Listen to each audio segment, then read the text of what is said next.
अब यहीं से आपका फ्यूचर डिसाइड होगा कि आगे चल के आपको किस प्रकार का काम करना होगा। आपको लोहा काटना पड़ेगा या फिर आपको घर बनाना पड़ेगा या फिर आपको लेबर वर्क करना पड़ेगा या फिर आपको बहुत ज़्यादा धूप में काम करना पड़ेगा या फिर आपको कोई काम ही नहीं मिलेगा। ये डिपेंड करता है कि आप पॉलिटेक्निक में कौन-सा ट्रेड जिसे ब्रांच कहते हैं, ट्रेड कहिए या फिर ब्रांच कहिए, कौन-सा ब्रांच आप चुनते हैं। ये सारी चीज़ें डिपेंड करती है और यहीं से आपका फ्यूचर डिसाइड होता है कि हाँ भाई, हमें इस फील्ड में जाना है। जैसे मान लीजिए कि एक नॉर्मल सा मैं एग्जांपल ले रहा हूँ कि एक व्यक्ति है जो पढ़ा लिखा नहीं है, उसको एजुकेशन के बारे में कुछ भी नहीं मालूम है। अब ज़ाहिर-सी बात है, पैसा तो सभी को कमाना है, तो वो अपने उसके अंदर जो भी जानकारी है, जो भी वो सोच सकता है, वो अपने हिसाब से सोचेगा कि यार मैं सब्जी की दुकान खोल ले रहा हूँ, इसमें भी डेली बाय डेली अच्छी खासी इनकम मुझे देखने को मिल जाएगी, मेरा कहिए कि जीवन यापन हो जाएगा। फिर वही इंसान ये भी सोच सकता है कि नहीं, इसमें इसका स्कोप अच्छा खासा नहीं है, इसमें कॉम्पिटिशन ज़्यादा है, मार्केट में जाते हैं तो ऑलरेडी कह लीजिए कि वहाँ पे बहुत सारे लोग वगैरह हैं, तो ये सोचेगा कि मैं बाल काटने वाला दुकान खोल ले रहा हूँ या फिर वो ये सोचेगा कि मैं किराने की दुकान खोल ले रहा हूँ। मतलब उसके अंदर कई सारे थॉट्स वगैरह आएँगे, वो कई फील्ड में जाने की कोशिश करेगा, देखेगा कि हाँ, यहाँ पे कॉम्पिटिशन थोड़ा-सा कम है, तो मैं यहाँ पे अपना ये काम कर ले रहा हूँ, मुझे यहाँ पे स्कोप दिख रहा है। ठीक इसी प्रकार से जब भी आप पॉलिटेक्निक करने आते हैं, तो पॉलिटेक्निक में कई सारे आपके 50 से ज़्यादा ब्रांच होते हैं, ट्रेड होते हैं, ट्रेड जिसे ब्रांच कहते हैं, ठीक है? यहाँ पे ध्यान देंगे, ब्रांच और ट्रेड का मतलब एक ही है कि आप किस फील्ड में जाना चाहते हैं, किस चीज़ की पढ़ाई करना चाहते हैं। जैसे आप पॉलिटेक्निक के कोर्स में एडमिशन ले रहे हैं, तो पॉलिटेक्निक कोर्स के अंदर आपके कई सारे ब्रांच होते हैं। ब्रांच मतलब क्या होता है कि आप किस फील्ड से संबंधित पढ़ाई करना चाहते हैं, जिस फील्ड से संबंधित पढ़ाई करेंगे, आगे चल के उसी फील्ड से संबंधित आपको जॉब देखने को मिलेगी और वही आपको काम करना पड़ेगा। तो इस वीडियो में इसी के बारे में बात करने वाले हैं कि अगर आप 2026 में पॉलिटेक्निक करने वाले हैं, करने की सोच रहे हैं, तो आपके लिए सबसे बेस्ट ब्रांच कौन-सा रहेगा? क्या आप सरकारी नौकरी की ओर जाना चाहते हैं, तो आपके लिए बेस्ट ब्रांच कौन-सा रहेगा? क्या आप प्राइवेट जॉब की ओर जाना चाहते हैं, तो आपके लिए बेस्ट ब्रांच कौन-सा रहेगा? बॉयज़ के लिए बेस्ट ब्रांच कौन-सा रहेगा? गर्ल्स के लिए बेस्ट ब्रांच कौन-सा रहेगा? कौन-सा ऐसा ब्रांच है जिसको आपको नहीं लेना है, इसका स्कोप आगे चल के खत्म भी हो सकता है? बहुत सारी चीज़ें हैं और बहुत सारे बच्चे इसके बारे में पूछते भी रहते हैं। जिन बच्चों के पास जानकारी होती है, जैसे मान लीजिए कि आपके घर में जानकार लोग हैं या फिर पहले से किसी ने बीटेक पॉलिटेक्निक किया हुआ है, तो आपको आइडिया दे दिए होंगे कि बेटा इससे पॉलिटेक्निक कर लो, इस ब्रांच से बेटर है, इससे कर लो इस ब्रांच से बेटर है, इससे कर लो इस ब्रांच से ये बढ़िया है, ये अच्छा है, ये बेटर है। तो आपके पास जानकारी थोड़ी बहुत हो गई होगी।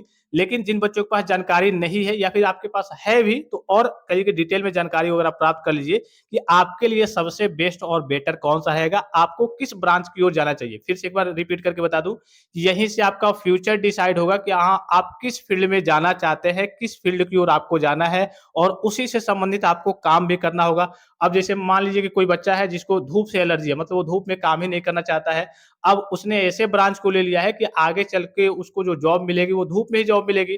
फिर उसके सामने तो समस्या क्रिएट होगी, हालाँकि वो कैसे भी सहन करके काम कर लेगा, वो आगे की बात है।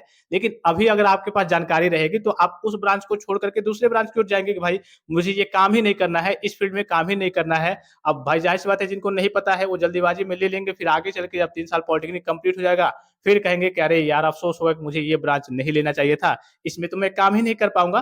तो इस वीडियो में थोड़ा-सा हो सकता है कि वीडियो आपका कहिए कि लंबा हो जाए, आप सारी चीज़ों को देख कर के समझ ज़रूर लेंगे, क्योंकि आपके फ्यूचर को यहाँ से आपका फ्यूचर यहाँ से डिसाइड होने वाला है कि हाँ, आगे चल के आपको किस फील्ड में जाना चाहिए, कौन-सा फील्ड आपके लिए बेस्ट रहेगा। अगर आप बॉयज़ हैं या फिर गर्ल्स हैं, तो कौन-सा फील्ड आपके लिए बेस्ट रहेगा, ठीक है? देखिए, पॉलिटेक्निक में मैंने अभी आपको शुरू में बताया कि पॉलिटेक्निक में बहुत सारे ब्रांच होते हैं, 50 से कहिए कि ज़्यादा, आपके 50 से ज़्यादा ब्रांचेज़ हैं। लेकिन जो कहिए कि कोर ब्रांचेज़ यानी कि कह सकते हैं जो फेमस ब्रांचेज़ होते हैं, रेपुटेटेड ब्रांचेज़ होते हैं, वो आपके 10 के आस-पास ही हैं और जितने ब्रांचेज़ हैं उसमें सीटें काफ़ी कम हैं और उसमें बच्चे एडमिशन भी काफ़ी कम लेते हैं, ठीक है? तो जो फेमस ब्रांचेज़ हैं जिसमें आपको जाना चाहिए, उसके बारे में आपको बता दे रहा हूँ। इससे पहले मैं आप सभी प्यारे बच्चों को बता दूँ कि अगर आप भी पॉलिटेक्निक प्रवेश परीक्षा 2026 की तैयारी कर रहे हैं, करने वाले हैं, करने की सोच रहे हैं और आपके पास पढ़ने के लिए नोट्स नहीं है, ई-बुक नहीं है, आपको इंपॉर्टेंट क्वेश्चन्स की पीडीएफ भी चाहिए चैप्टर वाइज़, तो ये सारी चीज़ें आपको पॉली वाला टेक्निक एप्लीकेशन पे मिनिमम चार्जेज़ में देखने को मिल जाएँगी।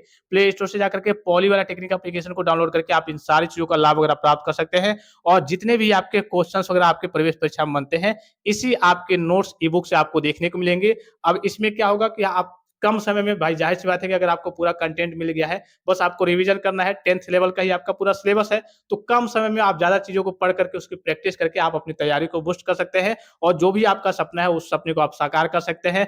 चैप्टर वाइज़ आपको एमसीक्यू, इंपॉर्टेंट क्वेश्चन्स वगैरह, मॉडल पेपर के सेट, सारी चीज़ें आपको पीडीएफ फॉर्म में देखने को मिल जाएँगी। मिनिमम चार्जेज़ में मात्र ₹49 में ये सारी चीज़ें आपको देखने को मिल जाएगी। एडमिशन की गाइडेंस वगैरह, जानकारी वगैरह तो वो तो आपको दी ही जाती है। साथ ही साथ जैसे ही आपका प्रवेश परीक्षा हो जाता है, अगर आप यूपी के रहने वाले हैं, उत्तर प्रदेश से अगर आप पॉलिटेक्निक करना चाहते हैं, तो यहाँ से आप हमारी टीम के माध्यम से कई सालों से कई हजार बच्चों को जिनके नंबर कम भी होते हैं, उनको भी सरकारी पॉलिटेक्निक कॉलेज में एडमिशन वगैरह दिलाया जाता है। व्हाट्सएप ग्रुप आपको इसी वीडियो के डिस्क्रिप्शन बॉक्स में देखने को मिल जाएगा। उसको भी आप ज्वाइन कर सकते हैं कि जब भी आपकी काउंसलिंग हो, अगर आप होशियार हैं, समझदार हैं, जानकार हैं या फिर आपके घर में कोई करने वाले हैं, वो कर सकते हैं। जैसे बहुत सारे बच्चे स्कॉलरशिप अर्थात छात्रवृत्ति का भी फॉर्म फिलअप करते हैं, लेकिन छोटी-सी गलती करते हैं जिसके चलते उनका कहिए कि 12,000 13,000 का नुकसान हो जाता है, अर्थात उनको स्कॉलरशिप का लाभ मिल ही नहीं पाता है, ठीक है? अब ज़ाहिर-सी बात है कि इसी तरीके से बच्चे काउंसलिंग में भी ज़ाहिर-सी बात है जिनके पास जानकारी नहीं होती है, करना स्टार्ट कर देते हैं, काउंसलिंग में गलती करते हैं। काउंसलिंग में गलती करने का मतलब क्या है? काउंसलिंग आपके एडमिशन का मुख्य द्वार है, बिना काउंसलिंग का आपका एडमिशन होता ही नहीं है और एक बार आपने गलती की फिर दोबारा आपको मौका नहीं मिलता है, फिर उसके बाद से आप पॉलिटेक्निक की काउंसलिंग से ही बाहर हो जाएँगे, आपका इस बार एडमिशन ही नहीं हो पाएगा। तो आप हमारी टीम से भी कॉन्टैक्ट करके जब भी आपकी काउंसलिंग होती है, यहाँ से जुड़े रहेंगे तो आपको सारी जानकारी वगैरह मिलती रहेगी, ठीक है? चलिए ये तो बात की बात है। अब बात करते हैं सबसे पहले जिन बच्चों को गवर्नमेंट सेक्टर में जाना है, क्या करना है भाई? जिन बच्चों को गवर्नमेंट सेक्टर में जाना है, उनको कौन-सा ब्रांच लेना चाहिए? जैसे बहुत सारे बच्चों का सपना होता है ना, चाहे वो गर्ल्स हो, चाहे बॉयज़ हो, ठीक है? बहुत सारे बच्चों का ये सपना होता है कि नहीं, मुझे आगे चल के क्या करना है भाई मुझे आगे चल के गवर्नमेंट अर्थात सरकारी नौकरी की ही तैयारी करनी है। मुझे प्राइवेट की ओर देखना ही नहीं है, तो सबसे बेस्ट आपके लिए पहला जो ब्रांच है, वो रहेगा आपका सिविल, ठीक है? सिविल में देखिए सिविल के सब ब्रांच यानी कि उप ब्रांच भी होते हैं, जैसे एक आपका मेन होता है सिविल इंजीनियरिंग और दूसरा होता है civil engineering environmental pollution and control. तो सबसे पहले जो पहले पे लिखा हुआ है, इसको आपको प्रेफ़रेंस देना है। अगर आपका सपना है कि नहीं मुझे आगे चल के सरकारी नौकरी ही प्राप्त करना है, चाहे वो एसएससी जेईई हो, चाहे वो आरआरबी जेईई हो अर्थात रेलवे में जेईई हो, चाहे वो आपका यूपी ट्रिपल एससी जेईई हो, जिसे यूपी ट्रिपल एससी अर्थात यूपी में जो जेईई वगैरह बनते हैं, जैसे आपका विद्युत विभाग हो गया, सिंचाई विभाग हो गया, तो बहुत सारे विभाग वगैरह होते हैं, तो यूपी में जेईई बनते हैं, तो उसमें सिविल की वैकेंसी काफ़ी ज़्यादा आती है अर्थात सिविल के बच्चों की सीटें काफ़ी ज़्यादा आती है। कहने का मतलब क्या है कि अगर आपको आगे चल के सरकारी नौकरी की तैयारी करनी है, सरकारी करिए कि जॉब की ओर आप देख रहे हैं, तो सबसे बेस्ट आपके लिए ब्रांच ये रहेगा, चाहे गर्ल्स हो, चाहे बॉयज़ हो। दूसरे पे मैं आपको प्रेफ़रेंस दूँगा, आपको मैकेनिकल इंजीनियरिंग का और फिर आपको इलेक्ट्रिकल इंजीनियरिंग का। अब देखिए यहाँ पे सिविल क्यों करिए कि ज़्यादा गवर्नमेंट के लिए बेस्ट है क्योंकि इसमें जो सीटें आती है, वैकेंसी आती है, वो काफ़ी ज़्यादा आती है इन दोनों ब्रांच की अपेक्षा। इसमें भी आती है, जैसे आपका एसएससी जेईई हो गया, तो एसएससी जेईई के लिए केवल यही तीनों ब्रांच के बच्चे एलिजिबल रहते हैं। Mechanical engineering, civil engineering, electrical engineering, केवल इसी 3 ब्रांच के बच्चे एलिजिबल रहते हैं।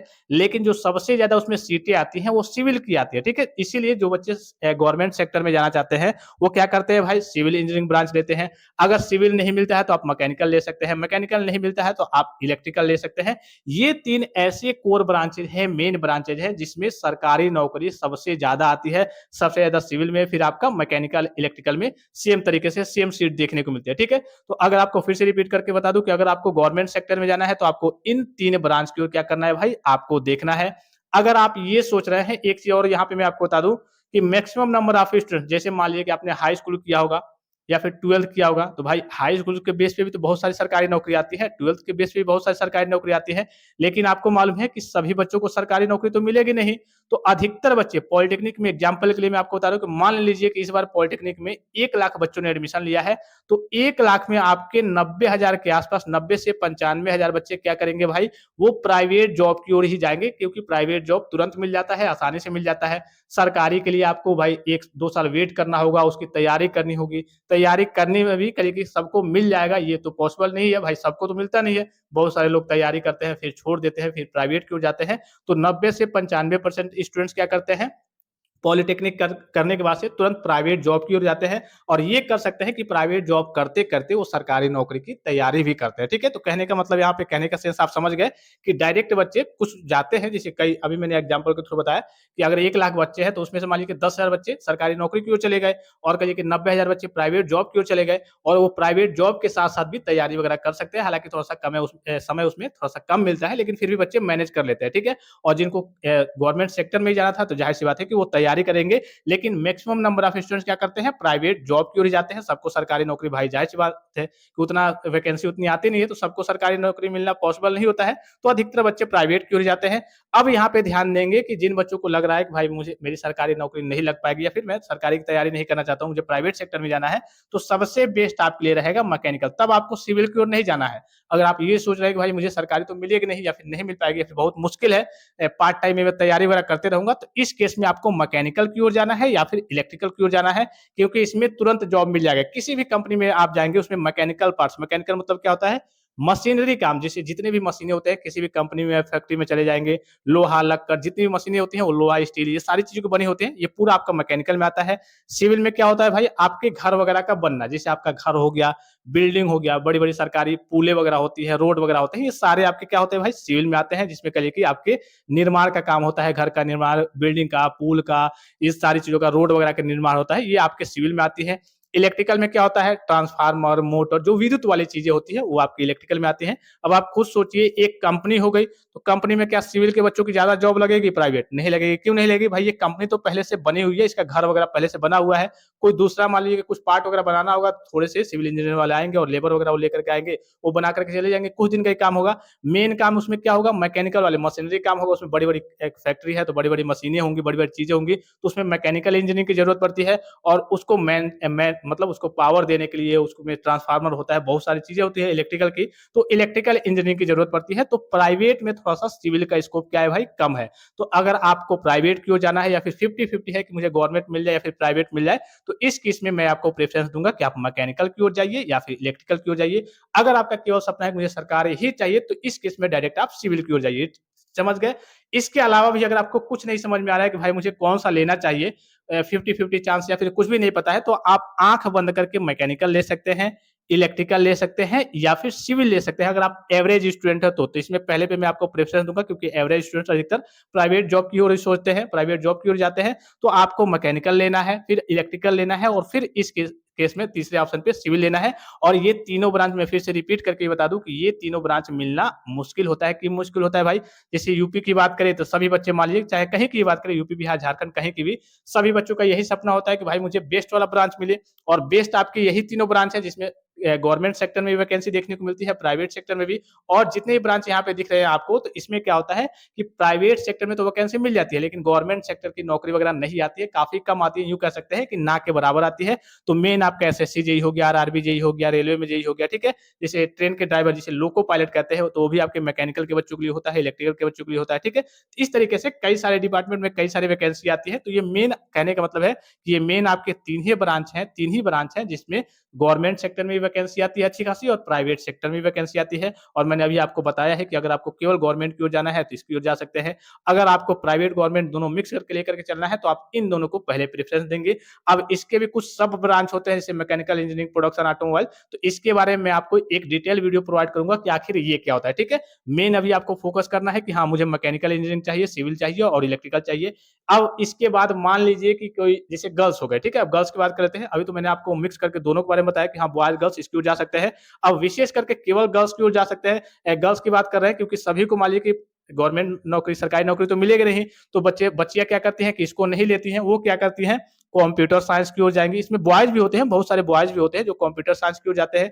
कंप्यूटर साइंस की ओर जाने का रीजन क्या है, इसमें रीजन ये है कि आपको बैठ करके, जैसे किसी कंपनी में कहीं भी आपको जॉब मिल गई, तो इसमें बैठ करके, हालांकि इन सब में थोड़ा सा जॉब मिलने में आपको ढूंढना पड़ता है, थोड़ा सा मुश्किल होता है। ऐसा नहीं है कि स्कोप नहीं है, इसका भी स्कोप आप सुने होंगे, काफी अच्छा खासा है, लेकिन थोड़ा सा हल्का सा आपको जॉब ढूंढने में थोड़ी बहुत परेशानी हो सकती है। और इन सब में आपकी सरकारी नौकरी वगैरह नहीं आती है, ठीक है। तो इसमें प्राइवेट नौकरी ही मिलती है, तो इसकी ओर आप जा सकते हैं। इसमें यह है कि आपको बैठ के आराम से किसी कंपनी में कहीं भी मिल गया आपको काम वगैरह, तो बैठ के आराम से कंप्यूटर पे ही काम करना होगा, चाहे आपका कंप्यूटर साइंस हो गया, चाहे आपका आईटी हो गया। ये यूं कह सकते हैं कि ये कंप्यूटर लेवल का कोर्स है कि आप इसको कर लेते हैं, तो बैठ करके किसी भी कंपनी में आपको कहीं भी जॉब मिलेगा, तो बैठ करके आपको सिस्टम पे बैठ करके काम करना होगा, ठीक है। अगर आपको ये तीनों मिल गया तो ठीक है, ये नहीं मिला तो आप इसकी ओर जा सकते हैं, इसकी ओर जा सकते हैं, कंप्यूटर साइंस की ओर जा सकते हैं, आईटी की ओर जा सकते हैं, चाहे बॉयज हो चाहे गर्ल्स, ठीक है। अगर ये तीनों आपको नहीं मिलता है तो आप इन चारों की ओर जा सकते हैं। उसके बाद से इसकी ओर जा सकते हैं, इसकी ओर जा सकते हैं, इसकी ओर जा सकते हैं, इसकी ओर जा सकते हैं। जैसे गर्ल्स की बात करें तो आपका एक फैशन डिजाइनिंग का कोर्स आता है, ठीक है? तो कुछ गर्ल्स वगैरह वो भी करती हैं, लेकिन उन सब की सीटें वगैरह यूपी की बात करें तो काफ़ी कम है, ना के बराबर है। तो जो गर्ल्स वगैरह जो रुचि रखती है फैशन डिजाइनिंग में, तो फैशन डिजाइनिंग का कोर्स करती है। कुछ कह लीजिए कि गर्ल्स वगैरह होती है, जो कह लीजिए कि एक तरीके से नॉर्मल काम जैसे कंप्यूटर वाला काम वगैरह अगर करना चाहती हैं, तो वो कंप्यूटर साइंस और आईटी वगैरह को चूज़ करती है, ठीक है? कुछ गर्ल्स वगैरह होती है जो कहिए कि सरकारी नौकरी की तैयारी करना चाहती हैं, तो मैक्सिमम नंबर ऑफ गर्ल्स वगैरह तो वो सिविल की ओर जाती हैं, और बहुत सारी गर्ल्स ऐसी भी होती है जो मैकेनिकल और इलेक्ट्रिकल की ओर जाती हैं। लेकिन इसमें थोड़ा-सा चूँकि आपको फील्ड वर्क करना होता है, कंपनी में जाकर के जॉब वगैरह करना होता है, तो इसमें थोड़ी-सी गर्ल्स को थोड़ी-सी प्रॉब्लम होती है, इसीलिए वो सिविल की ओर जाते हैं कि आगे चल के मुझे सरकारी नौकरी की तैयारी करनी है, या फिर वो क्या करती हैं कंप्यूटर साइंस और आईटी की ओर जाती हैं, या फिर फैशन डिजाइनिंग की ओर जाती है, या फिर एक और आपका टेक्सटाइल इंजीनियरिंग ब्रांच आता है, उसकी ओर जाती है, ठीक है? आपके लिए देखिए ब्रांच तो सभी बेस्ट है, ब्रांच ऐसा नहीं है कि हाँ कोई खराब है, लेकिन अगर दोनों की उद्देश्य से देखें कि हाँ, मुझे सरकारी नौकरी भी चाहिए और प्राइवेट भी चाहिए, तो इस केस में ये तीनों आपके लिए बेस्ट है। इसके अलावा अगर आपको प्राइवेट सेक्टर में जाना है और इनसे लो की बात करें, हालाँकि लो कोई नहीं होगा, कहना ये ठीक नहीं रहेगा कि हाँ, ये लो है, ये हाई है, लेकिन इनकी अपेक्षा चूँकि इसमें गवर्नमेंट सेक्टर में भी नौकरी है, प्राइवेट में भी नौकरी है, तो इनकी तुलना में ये थोड़े-से कम रेपुटेटेड हैं, तो आप चौथे पे इन सबको प्रेफ़रेंस देंगे, आगे इसकी ओर देखेंगे, इसकी ओर देखेंगे। अगर ये सब नहीं मिलता है, तब आपको अदर ब्रांच की ओर जाना है। पहले जो आपको इंटरफ़ेस पे दिख रहा है, इन्हीं आपको 4, 4, 8, 3, 11 ब्रांचेज़ हैं, इन्हीं में से आपको प्रेफ़रेंस देना है, और जो गर्ल्स हैं, उनके लिए अलग से फैशन डिज़ाइनिंग या फिर टेक्सटाइल इंजीनियरिंग में भी आप जा सकती हैं, बहुत ज़्यादा दिक्कत की बात नहीं है। अगर आपकी रुचि है तो अदरवाइज़ इंटरफ़ेस पे आपको जितने ब्रांच दिख रहे हैं, इन्हीं ब्रांच में जाना है।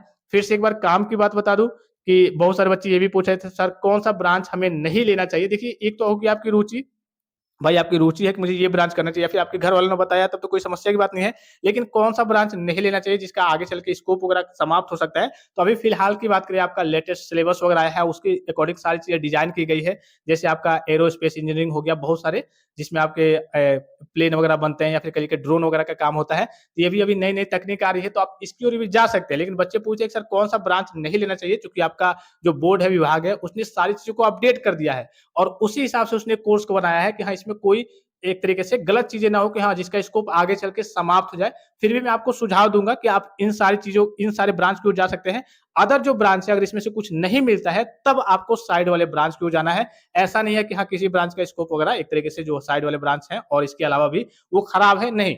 लेकिन इनकी रेपुटेशन में, उनके कहिए कि इनके तुलना में उनका रेपुटेशन थोड़ा-सा हल्का-सा कहिए कि डाउन है, तो आपको उन ब्रांच की ओर अभी नहीं जाना है। पहले आपको इन ब्रांच को प्रेफ़रेंस देना है, फिर आपको अगर नहीं मिलता है और अगर आपको इस साल पॉलिटेक्निक करना ही है, तब आप उन सब ब्रांचेज़ की ओर वगैरह जा सकते हैं, ठीक है? मैकेनिकल में काम क्या होता है, वो थोड़ा-सा जानते चलिए। तो मैकेनिकल में काम क्या होता है, मशीनरी काम वगैरह।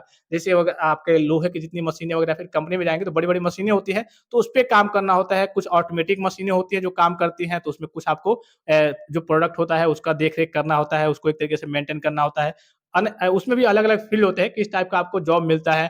फिर सिविल की बात करें तो मैंने आपको शुरू में बताया था, घर वगैरह बनाना, पुल वगैरह, रोड वगैरह, ये सब बनने वाले जो काम होते हैं, घर, पुल, रोड वगैरह, ठीक है, बिल्डिंग वगैरह, ये सिविल में आता है। इलेक्ट्रिकल में आपका ट्रांसफार्मर, मोटर, जो विद्युत वाली चीज़ें होती हैं, वो आपका इलेक्ट्रिकल में आता है। इलेक्ट्रॉनिक्स की बात करें तो इसी का छोटा भाई कह सकते हैं, जिसमें आपके जैसे टीवी हो गया, रिमोट हो गया, आईसी हो गई, ये जो छोटे-छोटे चीज़ें बनती है, एलईडी बल्ब वगैरह हो गया, ये सब सारी चीज़ें आपकी इलेक्ट्रॉनिक्स में आती हैं। इलेक्ट्रिकल एंड इलेक्ट्रॉनिक्स इंजीनियरिंग, इन्हीं दोनों का कहिए कि मिक्स वर्ज़न कह सकते हैं, इसमें दोनों टाइप के काम होते हैं। कंप्यूटर साइंस कंप्यूटर से रिलेटेड है, आईटी भी आपका कंप्यूटर से ही रिलेटेड है। केमिकल आपका, जैसे आपका यूरिया हो गया, जो खाद्य वाली चीज़ें बनती हैं, केमिकल वाली चीज़ें होती हैं, वो केमिकल इंजीनियरिंग हो गया। प्लास्टिक मोल्ड आपका नाम से ही आपको पीएमटी जिसे कहते हैं शॉर्ट में, नाम से याद होगा कि प्लास्टिक वाले जितने काम होते हैं, तो प्लास्टिक से संबंधित आप इंजीनियरिंग करना चाहते हैं, आगे चल के आपको दुकान वगैरह खोलना है, फिर जो भी करना है, तो प्लास्टिक से संबंधित चीज़ों के बारे में आपको इसमें पढ़ना होता है पीएमटी में। पीटी में पेंट से संबंधित, पेंट की डिजाइनिंग, पेंट कैसे किया जाता है, इसके बारे में। जैसे गाड़ियाँ भी पेंट होती हैं, घर भी पेंट होते हैं, जितने भी ऑब्जेक्ट वगैरह आते हैं, चाहे कपड़े को हो, चाहे प्लास्टिक हो, चाहे किसी भी चीज़ को हो, चाहे लोहे को हो, सब पेंट होकर के ही भाई कि हाँ, उनको वो अच्छे अच्छे लगे। तो पेंटिंग का भी आप करिए कि इंजीनियरिंग कर सकते हैं, पेंट टेक्नोलॉजी को भी ले सकते हैं।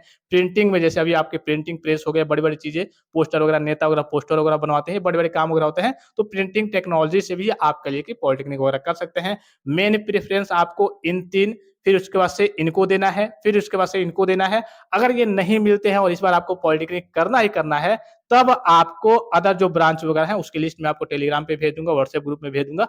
तब आपको उसकी ओर जाना है, और उसमें भी कई सारे ऐसे ब्रांच हैं, उसमें सीटें वगैरह, हालाँकि सीटें कम हैं, सीटें बहुत कम-कम होती हैं, लेकिन उसमें भी कुछ ऐसे ब्रांचेज़ वगैरह हैं जो रेपुटेटेड टाइप के हैं, जिसमें अगर आपकी प्राइवेट जॉब भी लग जाती है, तब अच्छी खासी सैलरी आपको देखने को मिल जाती है। लेकिन पहला प्रेफ़रेंस आपको क्या करना है भाई, इन्हीं सब चीज़ों को देना है, ठीक है? तो आपको मैंने डिटेल में बता दिया। अब एक और वीडियो मैं आपको प्रोवाइड करूँगा जिसमें इसके बारे में बताऊँगा कि आखिर इसकी सब ब्रांच का मतलब क्या होता है, सब ब्रांच में आपको कौन-सा लेना चाहिए, कौन-सा नहीं लेना चाहिए, कौन-सा आपके लिए बेस्ट रहेगा। इन सारी चीज़ों के बारे में समझ गए। सैलरी के बारे में लगे हाथ तो बता दूँ कि अगर आपकी जॉइनिंग होती है तो सारे ब्रांचेज़ में लगभग एप्रोक्सिमेटली अभी आपका चल रहा है 2026 में 18 से लेकर के 20, ठीक है? 18 से लेकर के 20 में आपकी प्राइवेट में जॉइनिंग होती है। सरकारी लगती है तो वो तो भाई 40-50 हज़ार जिस टाइप की वैकेंसी होगी, उसमें जैसे जेईई वगैरह बन गए तो आपके 50-60 हज़ार पे करिए कि जॉइनिंग, एएलपी बन गए तो उसमें 50-60 हज़ार से जॉइनिंग वगैरह होती है, तो उसमें तो जो बच्चे तैयारी करते हैं, मेहनत करते हैं, उनका वगैरह होता है। अभी नॉर्मल ये मैं बता रहा हूँ, अभी आपने देखा होगा 2 दिन पहले आपको मैंने न्यूज़ प्रोवाइड किया था, एक बच्चे का इसी बार का लगभग-लगभग साढ़े 8 लाख का सालाना करिए कि पैकेज मिला है, ठीक है? साढ़े 8 लाख मतलब समझ रहे हैं आपका लगभग 70,000, ठीक है? मान लीजिए मोटा-मोटी 85,000 मान लीजिए कि आप 50 से कम है, उसके सामने कहिए कि कई सरकारी नौकरी जो आती है, जैसे उत्तर प्रदेश पुलिस की जो वैकेंसी होती है, उसमें शुरू में इतनी सैलरी वगैरह नहीं होती है, हालाँकि रेपुटेशन उसमें होता है, घूस वगैरह वाली चीज़ें अलग की बात है। लेकिन अगर केवल सैलरी की बात की जाए तो उसमें उतनी सैलरी नहीं होती है, जितना इस बच्चे का एक तरीके से पैकेज मिला है। तो जो बच्चे पढ़ने में अच्छे खासे होते हैं, ठीक होते हैं, उनके सामने कोई समस्या नहीं होती है। आगे चल के कहीं न कहीं अच्छा खासा जॉब वगैरह उनको देखने को मिल जाता है। बाकी वीडियो आपको कैसा लगा और भी किसी प्रकार से संबंधित कोई भी आपको जानकारी चाहिए, तो आप कमेंट बॉक्स में कमेंट करके पूछ सकते हैं। किसी प्रकार की कोई भी आपको जानकारी चाहिए, कमेंट बॉक्स में कमेंट करके ज़रूर पूछेंगे। फिलहाल इस वीडियो में इतना ही, इजाज़त दीजिए। धन्यवाद, थैंक्स फॉर वॉचिंग, मिलते हैं नेक्स्ट वीडियो में।